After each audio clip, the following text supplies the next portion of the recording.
അങ്ങനെ വഴങ്ങണമെന്നുണ്ടെങ്കിൽ ഇതൊരു മൂന്നാമത്തെ പ്രധാനപ്പെട്ട കേരള കോൺഗ്രസ്സായി മാറുകയല്ലേ. കാരണം മാണി കോൺഗ്രസ് ഉണ്ട്, അതോടൊപ്പം തന്നെ ജോസഫ് കോൺഗ്രസ് ഉണ്ട്, കേരള കോൺഗ്രസ്. പിന്നെ സഭയ്ക്ക് കീഴടങ്ങി ആൻ്റണിയെ KPCC പ്രസിഡൻ്റാക്കും എന്നാണ് കേട്ടത്. അങ്ങനെയുണ്ടെങ്കിൽ അതിൻ്റെ അർത്ഥം എന്ന് പറഞ്ഞാൽ മൂന്നാമത്തെ ഒരു കേരള കോൺഗ്രസ് കൂടെ മുടലെടുക്കുകയാണ്. പക്ഷേ കോൺഗ്രസ് സത്യം ഒരു മതേതര പാർട്ടിയാണെന്ന് പറയുകയും ബിഷപ്പുമാർ ആൻ്റണിയുടെ പ്രൊമോട്ട് ചെയ്തിട്ടില്ലെന്ന് അവർ പറയുകയും ചെയ്യുന്നു. പിന്നെ ഇതെന്താണ് ഇതിൻ്റെ കളിയെന്ന് അറിയാൻ പറ്റും. നിങ്ങളൊന്ന് മനസ്സിലാക്കണം, ആൻ്റണി ആരാണ്? ആൻ്റണി ഇപ്പോൾ 4ാമത്തെ പ്രാവശ്യം നിന്ന് അവിടെ ജയിച്ചു, പത്തനംതിട്ടയിൽ നിന്ന്. അദ്ദേഹം നിശ്ചയിച്ച് അദ്ദേഹം ജയിച്ച നിയോജക മണ്ഡലത്തിലേക്ക് എവിടെയെങ്കിലും ഒരു കോൺഗ്രസ്സുകാരൻ ജയിച്ചിട്ടുണ്ട്? പാർലമെൻറ്റ് നിയോജക മണ്ഡലത്തിൽ ഒറ്റ ആൾ ജയിച്ചിട്ടില്ല.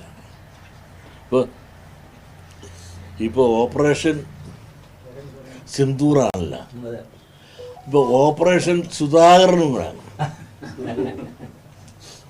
അപ്പോൾ ഈ ഓപ്പറേഷൻ സുധാകർ ഇപ്പോൾ നടത്താനുള്ള കാരണം എന്താണ്? അതിനുള്ള പ്രത്യേക സാഹചര്യം ഇവിടെ ഉണ്ടായി. സുധാകരൻ നിന്ന പാർട്ടിയെല്ലാം ഗംഭീരമായി ജയിച്ചു. മാത്രമല്ല, അടുത്തൊരു തെരഞ്ഞെടുപ്പ് വരാൻ പോകുന്ന സമയം, പഞ്ചായത്ത് തെരഞ്ഞെടുപ്പ്, അത് കഴിഞ്ഞ ഉടനെ പിന്നെ നിയമസഭാ തെരഞ്ഞെടുപ്പ്, ഇതെല്ലാം വരുന്ന സമയത്തൊരു മാറ്റത്തിന് ശ്രമിച്ചാൽ അതിൻ്റേതായ ദോഷങ്ങളെല്ലാം കോൺഗ്രസ് സംഭവിക്കുകയല്ലേ. സുധാകരൻ എന്തിനു മാറ്റണം?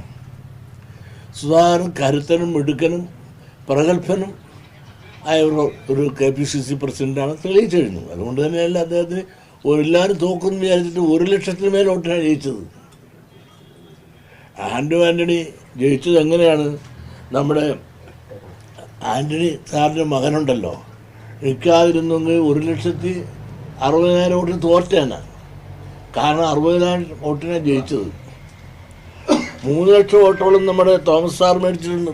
തോമസ് ഐസക് സാർ 3 ലക്ഷത്തിന് മേൽ. ഇദ്ദേഹത്തിന് കിട്ടിയത് 3,01,000 വോട്ടാണ്. 3,60,000.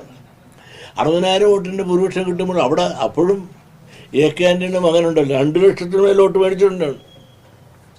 2,34,400. അപ്പോൾ ആ വോട്ട് നശിച്ച് നോക്കുകയാണെങ്കിൽ 1,60,000 വോട്ടിന് തോറ്റാണ് ഈ ആൾ നിൽക്കാതിരുന്നെങ്കിൽ. അതാണ് സത്യം. അദ്ദേഹം ഒരു ജനപ്രിയനല്ല, ജനങ്ങൾക്ക് വലിയ സ്വാധീനമുള്ള ആളല്ല. മാത്രമല്ല, അദ്ദേഹത്തിൻ്റെ ബ്രദർമാർ നേതൃത്വം വഹിക്കുന്ന സൊസൈറ്റി മുഴുവൻ കൊള്ളയടിച്ച് ആ ജനങ്ങളെ എല്ലാം ചതിച്ച് അത് ആ സൊസൈറ്റി നശിപ്പിച്ച് നിൽക്കുന്ന ഒരു അവസ്ഥാവിശേഷം നിലനിൽക്കുന്നു. അതിൻ്റെ എല്ലാം പിന്നിൽ എല്ലാ കഥകളും അദ്ദേഹത്തിനറിയാം. അദ്ദേഹം കൂടെ